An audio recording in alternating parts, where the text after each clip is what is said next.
Muito boa noite a todos. É com muito prazer, com muita alegria que esta noite aqui eu estou e certamente também com o mesmo prazer e com a mesma alegria aqui estáis. Hoje já podemos ter assistência aqui, irmãos, conosco, e isto é realmente maravilhoso podermos não só falar para estas duas câmaras que temos aqui, mas ver aqui este calor humano, os nossos queridos irmãos. Por isso, estamos felizes e vamos continuar esta noite a estudar um pouco mais e estamos quase a chegar exatamente ao final. O próximo domingo será o último tema desta série, uma série de 7 temas, todos eles sobre o Espírito Santo. E hoje iremos falar sobre andar segundo o Espírito Santo. Ou seja, o que é andar segundo o Espírito Santo? Ou como podemos nós andar segundo o Espírito Santo? Pois iremos procurar, com a ajuda de Deus e com a palavra do Senhor, responder a estas questões tão importantes para a nossa vida. Mas eu quero começar com um texto do apóstolo Paulo, que encontramos no capítulo 8 de Romanos. Aliás, nós temos baseado muito os nossos temas na epístola de Paulo aos Romanos e hoje iremos fazê-lo outra vez. Iremos exatamente começar com o capítulo 8, logo com o primeiro versículo, o versículo 1, e depois iremos continuar ainda a ver alguns textos que ali encontramos nesta epístola e neste capítulo e que são realmente muito importantes para compreendermos o que é andar segundo o Espírito Santo ou como podemos de facto andar segundo o Espírito Santo. Então vamos ler Romanos capítulo 8, versículo 1. Diz o seguinte: nenhuma condenação há para os que estão em Cristo Jesus, que não andam segundo a carne, mas segundo o Espírito.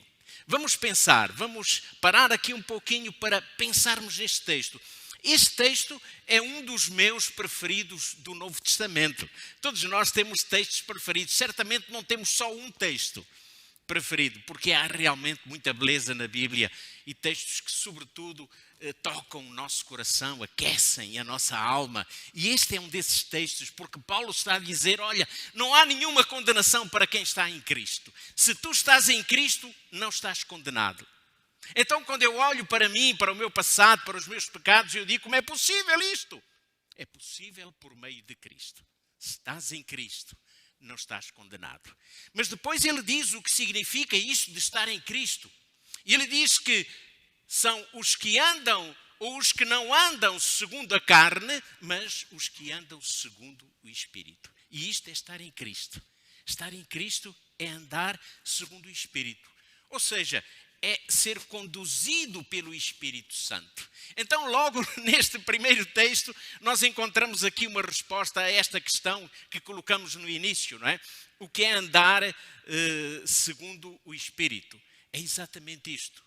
É não andar segundo a carne, ou segundo as inclinações da carne, mas segundo o Espírito. Ou melhor, o que é estar em Cristo? Assim é que é. E a resposta é exatamente esta. Estar em Cristo é não andar segundo a carne, mas segundo o Espírito. Mas aqui entramos noutra questão.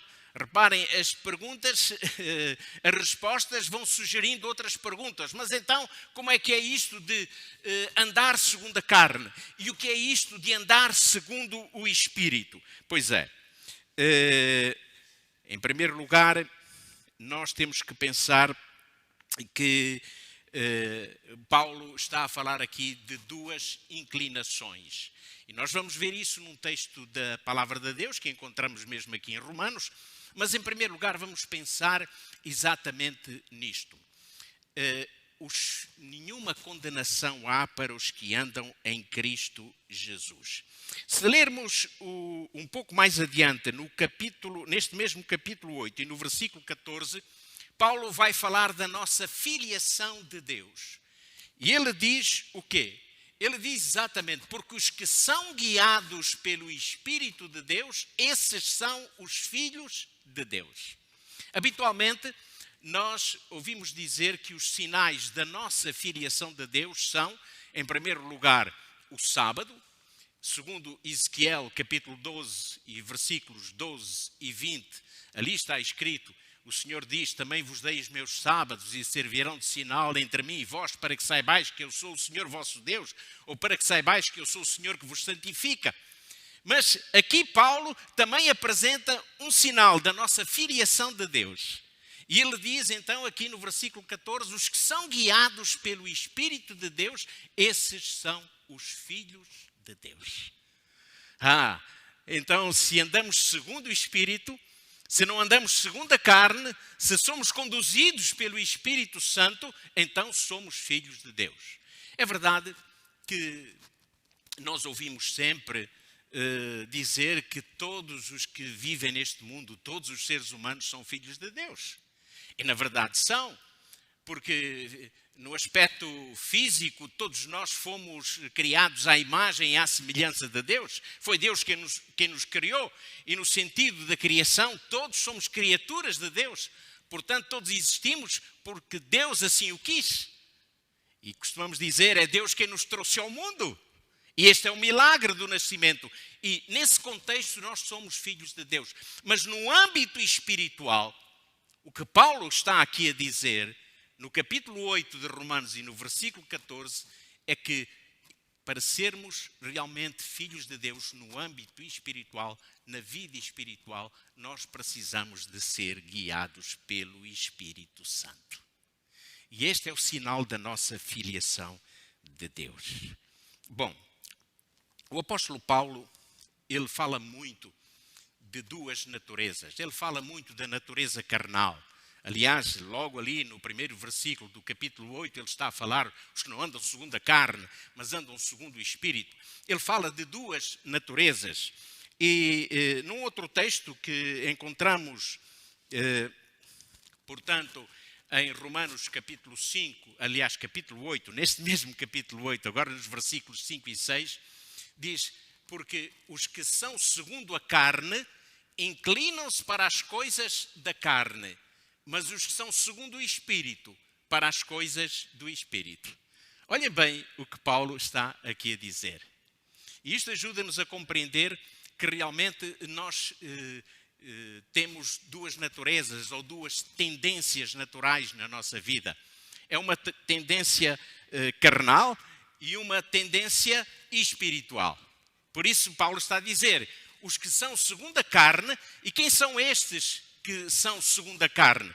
São os tais que não andam segundo o Espírito. São os tais que não andam e que não estão a ser guiados pelo Espírito Santo. Vivem a sua vida natural sem se preocuparem com Deus, sem se preocuparem em receber Cristo em sua vida, sem se preocuparem em fazer a vontade de Deus. Se calhar até nem querem ser conduzidos pelo Espírito Santo, porque o Santo Espírito de Deus não pode dirigir a vida de ninguém se essa pessoa não quiser. Deus nunca vai realmente obrigar-nos a obedecer-lhe, nunca vai obrigar-nos a aceitarmos a sua direção na nossa vida. Este é um ato voluntário e livre da parte de cada ser humano, de cada pessoa. Então, Paulo está a dizer, a inclinação, porque a inclinação da carne é o quê? É morte. Ou seja, é a nossa tendência pecaminosa, a nossa tendência para a vida carnal, que nos leva ao quê? À morte. O salário do pecado é a morte, diz isso. E andar na carne é andar em pecado, é viver em pecado. Diz, mas a inclinação do Espírito é o quê? Ele diz ali, é vida e paz. Precisamente o oposto. A inclinação da carne é a morte, a inclinação para o Espírito é o quê? Ele diz que é a vida e a paz. Paulo chega a falar mesmo de um combate. Neste texto de Gálatas, agora vamos para Gálatas, capítulo 5, versículos 16 e 17, Paulo diz assim, eu digo-vos, andai em espírito e não satisfareis as concupiscências da carne. Bom, o que Paulo está aqui a dizer é mais ou menos isto. Olha, se vocês realmente andarem em espírito, então vocês não vão satisfazer a vossa tendência carnal, porque agora é o Espírito Santo quem domina a vossa vida, quem vos conduz. E depois ele diz, porque a carne combate contra o espírito. Há aqui um combate. É a minha natureza carnal, a minha natureza pecaminosa que está a combater contra a outra natureza espiritual. E o espírito contra a carne. E estes opõem-se um ao outro para que não façais o que quereis.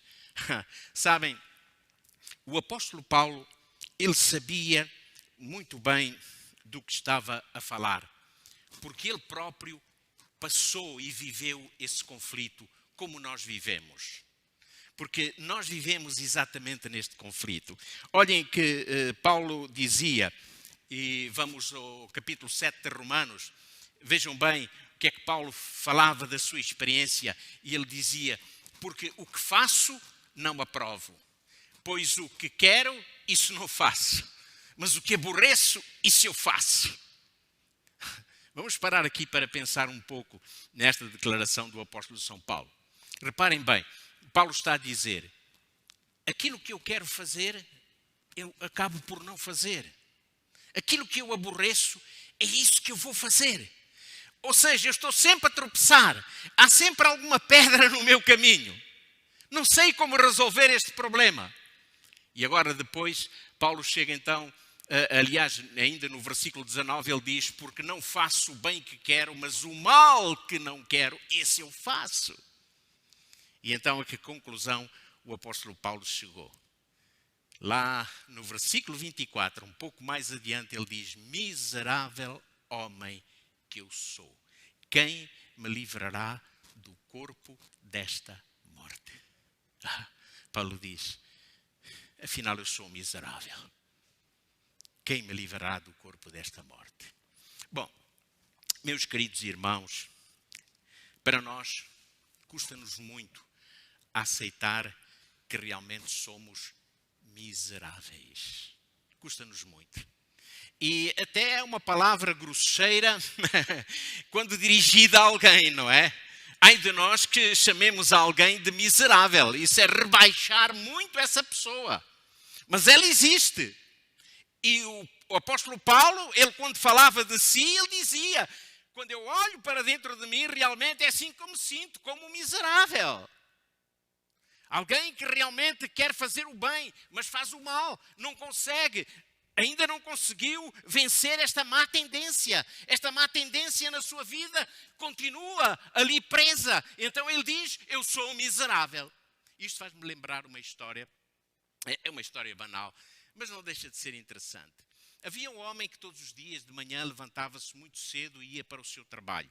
Ia sempre pelo mesmo caminho. Isto era já há muito tempo atrás, se calhar já há alguns séculos atrás, quando ainda nem havia asfalto, ainda não havia estradas e ruas asfaltadas. E então este homem ia a pé, ainda tinha que andar talvez uns 3 quilómetros para chegar ao seu trabalho. Mas ele levantava-se muito cedo, ainda o sol não nascia, ele já se levantava para chegar cedo ao trabalho.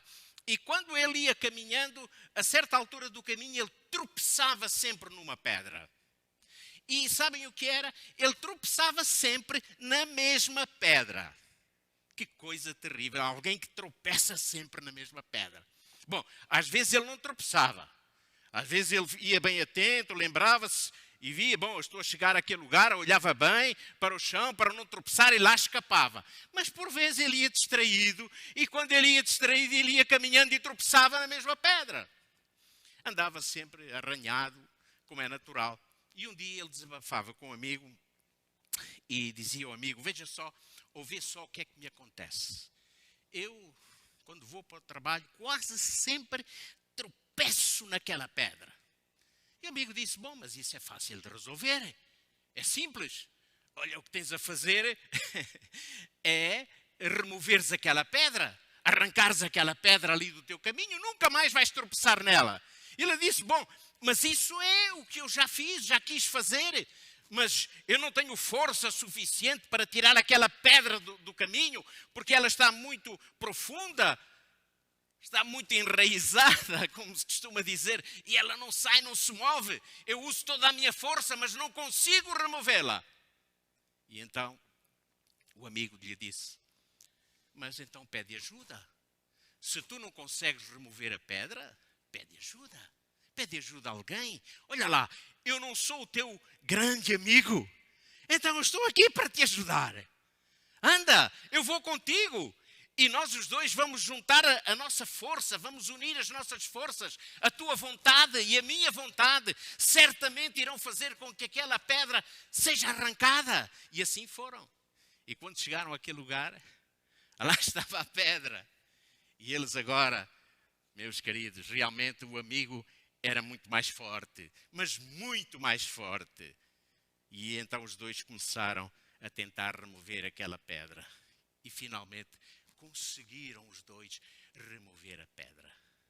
É uma história banal, mas que ilustra bem a nossa experiência cristã. Sozinhos, nada podemos fazer. Nada. O apóstolo Paulo dizia: eu tudo posso. Está lá em Filipenses, não é? Eu tudo posso. Mas depois ele acrescentava alguma coisinha. Ele dizia: naquele que me fortalece.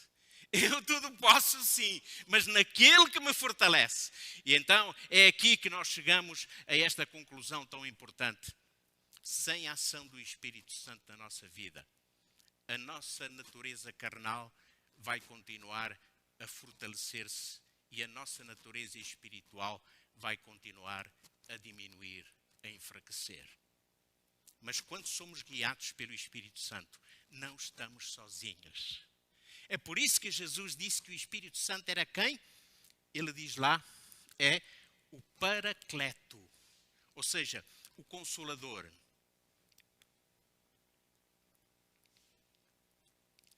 Alguém que está ao nosso lado para nos ajudar.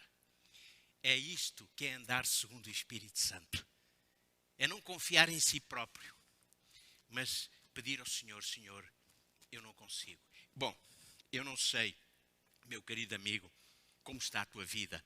Se há alguma pedra no teu caminho, se há alguma pedra que precisa de ser removida urgentemente do teu caminho, se há algum pecado ali acariciado, escondido, eu não sei. Mas Jesus sabe. Mas Jesus também sabe uma coisa, que tu se calhar não podes sozinho vencer. Tu já tentaste, já lutaste, já te esforçaste, mas chegas à conclusão: eu não posso, estás quase a desistir. Espera, não desistas. Há alguém que está ao teu lado, o Consolador, o Espírito Santo. E então o que é que Jesus diz? Olha, entra no teu quarto, fecha a tua porta, vamos discutir esse assunto, vamos falar os dois sobre esse assunto. E quando nós estamos ali a orar, ali no nosso quarto de joelhos, lutando com Deus, suplicando ao Senhor que realmente nos ajude a vencer, sabe o que é que o Espírito Santo faz? Diz a Bíblia, neste mesmo capítulo de Romanos, no capítulo 8, ele diz que o Espírito intercede por nós, de que maneira? Com gemidos inexprimíveis. Ele está ali intercedendo por nós. Ele está ali tentando fortalecer-nos. E quando saímos daquele lugar de oração, então nós estamos mais fortes. Sabem porque é que a Bíblia é importante na nossa caminhada nesta vida espiritual? Porque a Bíblia não é um livro qualquer.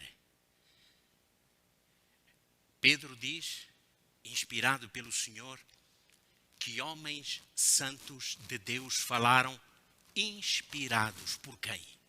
Pelo Espírito Santo. E o poder e a força, o alimento que nós obtemos para fortalecer a nossa natureza espiritual, o encontramos exatamente na Bíblia, na Palavra de Deus. Isso significa que se não estudamos a Bíblia, não lemos a Bíblia, não temos um tempo para estar a sós com Deus em oração e em estudo da sua Palavra, nós vamos enfraquecer espiritualmente. Porque esta natureza, ela precisa de ser também alimentada. Assim como a natureza carnal é alimentada. esta natureza precisa também de ser alimentada. Este conflito vai para além do que é a esfera humana. Na verdade, este conflito é chamado de um conflito cósmico. E ele começou no céu.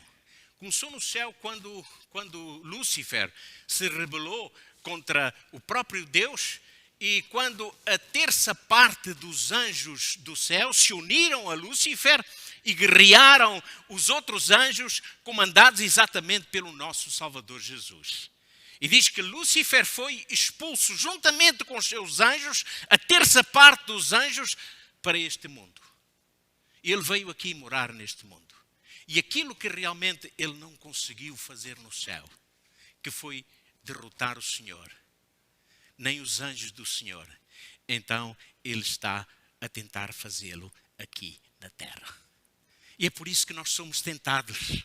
É por isso, meus queridos, e olhem que esta luta não é fácil. Efésios capítulo 6, versículo 12, Paulo diz assim: porque não temos que lutar contra a carne e o sangue, mas sim contra os principados, contra as potestades, contra os príncipes das trevas deste século, contra as hostes espirituais da maldade nos lugares celestiais. Não temos que lutar contra a carne e contra o sangue, não, mas é contra potestades. São aqueles mesmos anjos que caíram com Lúcifer e que hoje habitam também e são invisíveis e habitam também no nosso mundo, que lutam contra nós e que nos tentam e que procuram realmente fazer com que a nossa natureza espiritual se enfraqueça. É por isso que nós precisamos então do poder e da ação do Espírito Santo em nossa vida.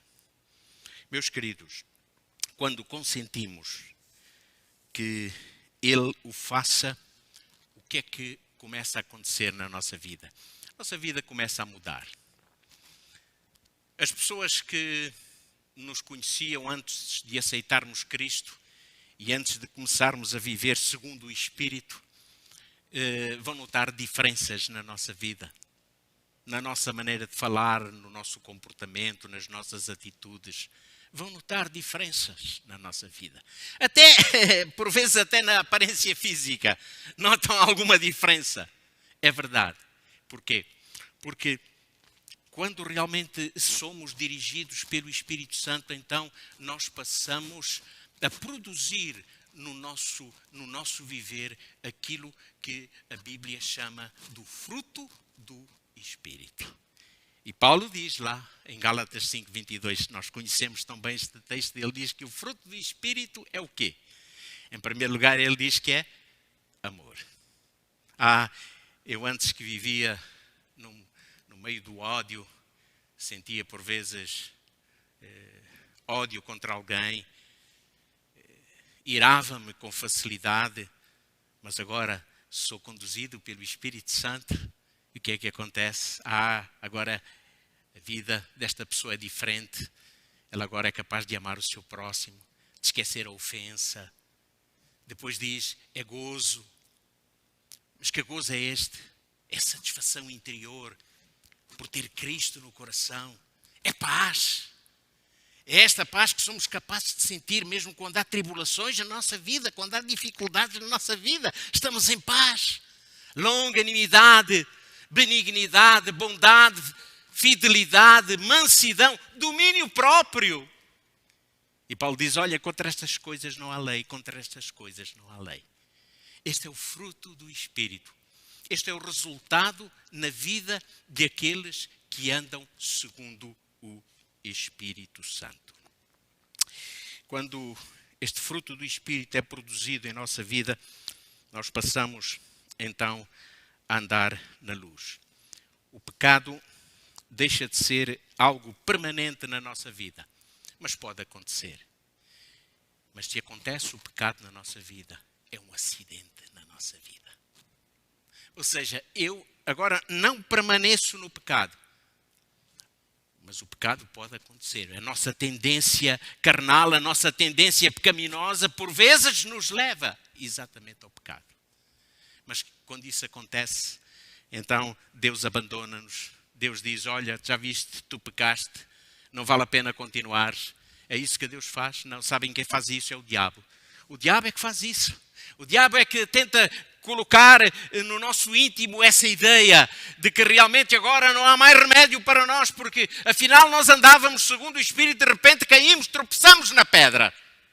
O que é que aconteceu com o homem que tropeçou na pedra quando seguia pelo caminho? Ele pediu ajuda, não é? E é isso que o Senhor nos diz em 1 João capítulo 1, versículos 7 e 9. Em primeiro lugar este texto, mas se andares na luz, como Ele na luz está, temos comunhão uns com os outros e o sangue de Cristo, seu Filho, faz o que de todo o pecado. No domingo passado falamos sobre o Espírito Santo e a justificação pela fé. E vimos como, na realidade, o Espírito Santo é Ele quem nos conduz a Cristo. É Ele quem insta na nossa vida para que nos arrependamos, para que reconheçamos o nosso pecado, para que confessemos o nosso pecado. Por isso diz que o Espírito Santo nos convence de quê? Do pecado. Mas diz também que nos convence de quê? Da justiça. Ou seja, ele diz que há remédio para o pecado. Quando nós tropeçamos, quando nós caímos. É o Espírito Santo quem nos convence do pecado. Bom, Paulo dizia então, e aqui está o texto, se Deus é por nós, quem será contra nós? Se Deus é por nós, quem será contra nós? Esta é a grande questão. Então ele dizia, quem intentará acusação contra os escolhidos de Deus? E ainda há uma outra pergunta que Paulo faz em Romanos 8, versículos 31 a 35. Quem condenará os escolhidos de Deus? Os que andam segundo o Espírito. Diz, quem nos separará do amor de Cristo? Quem nos separará do amor de Cristo? Esta é a grande questão. Mas em todas estas coisas somos mais do que vencedores por aquele que nos amou. Bom, poderão vir tribulações, lutas, provações na nossa vida, dificuldades, mas quem é que nos separará do amor de Cristo? Se eu perguntasse a cada um de vós, há alguma coisa que vos pode separar do amor de Cristo? A única coisa que nos separa de Cristo é o pecado.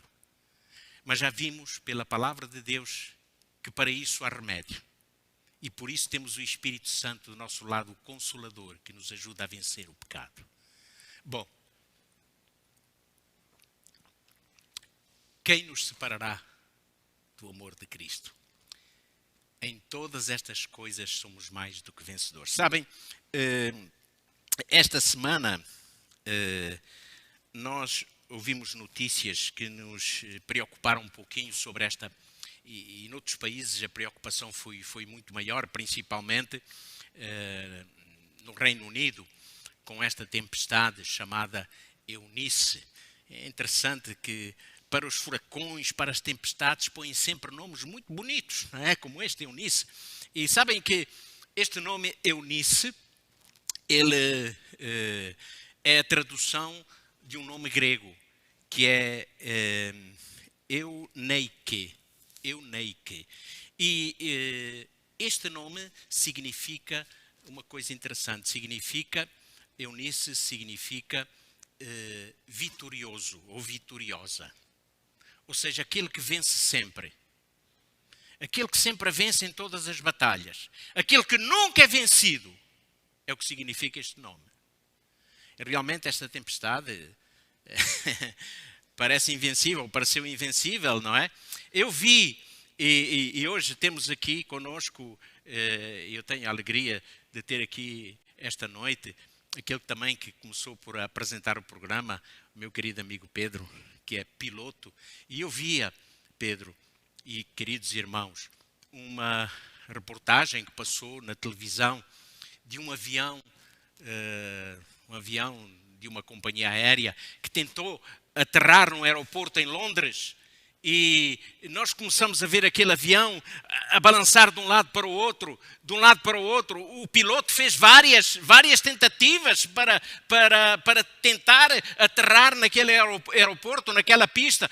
E o avião sempre balançava de um lado para o outro e não conseguia aterrar. E eu pensei para mim assim, aquelas pessoas que estão dentro daquele avião devem estar todas em pânico, todas em pânico. Pudera, a tempestade era violenta. Mas sabem, depois eu ouvi o testemunho de um dos passageiros do avião. E sabe o que é que o passageiro dizia? Não, nós realmente, quando aquilo começou a balançar muito e quando vimos o avião quase a torcer-se de um lado para o outro, não é?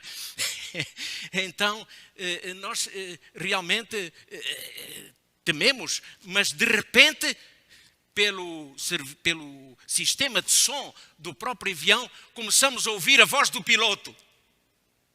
E a voz do piloto era uma voz serena, calma, tranquila e que inspirava segurança.